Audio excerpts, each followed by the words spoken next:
আজকের আমার রেসিপি মাওয়া গুজিয়া। এই গুজিয়াটা বানানো কতটা সহজ আপনারা না দেখলে বুঝতেই পারবেন না। আশা করছি ভালো লাগবে। প্লিজ স্কিপ না করে পুরো ভিডিওটা দেখুন। আসসালামু আলাইকুম everyone, welcome back to my channel Sanu cooking. Gujiya বানানোর জন্য সবার প্রথমে আমি একটা ময়দার ডো তৈরি করে নেব। সেই জন্য আমি এখানে 2 বাটি ময়দা নিয়েছি। ময়দাটা খুব ভালো করে আমি ময়াল দিয়ে নেব। সেই জন্য 1 চামচ আমি এখানে ঘি অ্যাড করলাম। আপনারা ঘিয়ের পরিবর্তে তেলও অ্যাড করতে পারেন, সাদা তেল। এবার আমি অল্প একটু লবণ অ্যাড করলাম। মিষ্টি জিনিসে একটু লবণ দিলে ভালো লাগে। খুব ভালো করে ময়দাটা মেখে নিতে হবে, যেন হাতের মুঠোয় এভাবে চলে আসে, তাহলে বুঝতে পারবেন যে ময়াল দেওয়াটা ঠিকঠাক হয়ে গেছে। এবার আমি অল্প করে পানি দিয়ে, নর্মাল পানি দিয়ে খুব ভালো করে ময়দাটা আমি মেখে নিচ্ছি। ময়দাটা আমার মাখা হয়ে গেছে।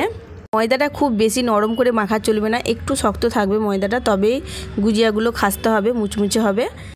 এবার আমি ঢাকা দিয়ে রেখে দেবো আধ ঘন্টার মতো। এবার একটা ফ্রাইং প্যান বসিয়ে দিয়েছিলাম আমি গ্যাসে।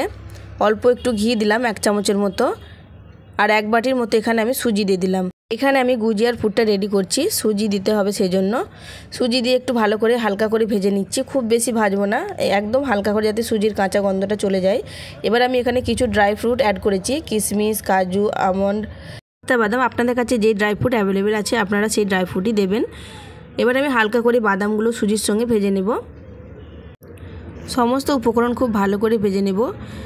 সকল বন্ধুরা এই পর্যন্ত আমার ভিডিওটা দেখে এলেন অথচ লাইক দেননি, প্লিজ একটা লাইক দিয়ে দেবেন। আপনাদের একটা লাইক আমাকে উৎসাহিত করে পরবর্তী ভিডিও বানানোর জন্য।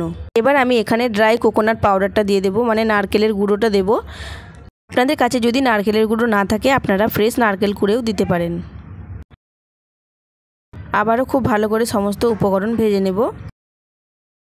আমার সকল পুরনো বন্ধুদেরকে অসংখ্য অসংখ্য ধন্যবাদ আমার সাথে থাকার জন্য, আমার পাশে থাকার জন্য। এবার আমি এখানে মাওয়া দিয়ে দিলাম 1 বাটির মতো। মাওয়াটা দিয়েও খুব ভালো করে নাড়াচাড়া করে নেব। মাওয়াটা আপনারা মিষ্টির দোকানে পেয়ে যেতে পারেন অথবা দুধ দোকানেও পেয়ে যেতে পারেন।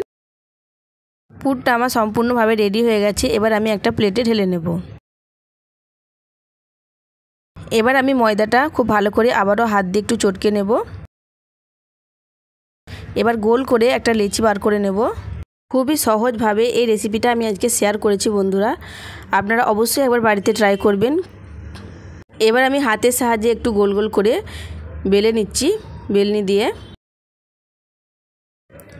একটু গোল করে বেলে নিতে হবে। এবার আমি গুজিয়ার পুরটা দিয়ে দেব।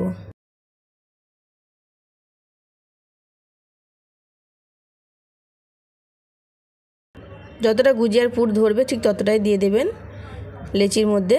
এবার আমি খুব ভালো করে 2 সাইড মুড়ে নিচ্ছি।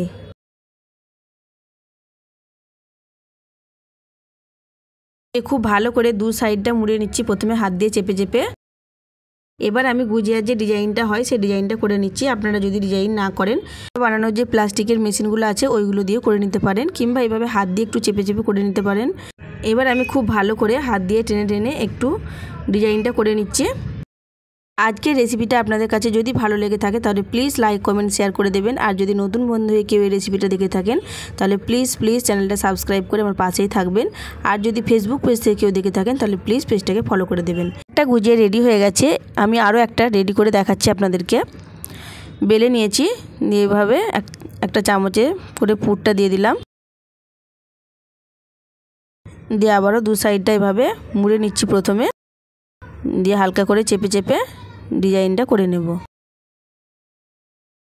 আমি প্রত্যেকটা গুজিয়া রেডি করে নেব। গুজিয়াগুলো সব রেডি হয়ে গেছে। এবার চলুন ভেজে নিই। এবার আমি আগে থেকে গ্যাসে একটা ফ্রাইং প্যান বসিয়ে দিয়েছিলাম, পরিমাণ মতো সাদা তেল দিয়েও দিয়েছিলাম। তেলটা মিডিয়াম যখন গরম হয়ে যাবে তখন আমি গুজিয়াগুলো দিয়ে দেব। তেল কিন্তু খুব বেশি গরম করবেন না, একদম মিডিয়াম গরম থাকবে। গুজিয়াগুলো দিয়ে দিতে হবে আর উল্টে পাল্টে লাল লাল করে খুব ভালো করে ভেজে নিতে হবে। একটু সময় নিয়ে ভাজতে হবে। গুজিয়াগুলো খুব সুন্দর হবে আর লালচে কালারের হবে, আর দেখতে ভালোও লাগবে, না হলে কিন্তু জ্বলে যাবে, ভালো লাগবে না। এইভাবে আমি প্রত্যেকটা গুজিয়া ভেজে তুলে নেব লাল লাল করে। এবার আমি কড়াই আর একটা বসিয়ে দিয়েছি গ্যাসে। অল্প একটু পানি অ্যাড করলাম, আর 1 বাটির মতো আমি এখানে চিনি দিয়ে দিলাম। এখানে আমি একটা শিরা তৈরি করে নেব, আর 2টো এলাচকে আমি এখানে ফাটিয়ে দিয়ে দিলাম। এই চিনি শিরাটা আমি 4 থেকে 5 মিনিট ফুটিয়ে নেব। খুব বেশি আমি তার করব না, একদম হালকা করে একটু ফুটিয়ে নেব যাতে খুব ভালো করে চিনিটা শিরার সঙ্গে মিক্সড হয়ে যায়। দিয়ে খুব ভালো করে ঠান্ডা করে নেব। ঠান্ডা হয়ে যাওয়ার পর আমি এখানে গুজিয়াগুলো ঢেলে দেব। এই খুব ভালো করে উল্টে পাল্টে গুজিয়াগুলো চিনি শিরার সঙ্গে আমি মিক্স করে নেব। মিক্স করে একটা প্লেটে আমি তুলে নেব। রেডি হয়ে গেল আমার মাওয়া গুজিয়া। এই গুজিয়াটা অবশ্যই আপনারা বাড়িতে একবার ট্রাই করবেন। একদম রসালো মুচমুচে খাস্তা গুজিয়া। একটা আমি গুজিয়া ভেঙে দেখাচ্ছি, আপনারা দেখুন, দেখে বুঝতেই পারছেন ঠিক কতটা মুচমুচে হয়েছে। আজ তাহলে আসি বন্ধুরা, ফিরে আসবো নতুন একটা ভিডিও নিয়ে। ততক্ষণ সবাই ভালো থাকবেন, সুস্থ থাকবেন। আল্লাহ হাফিজ।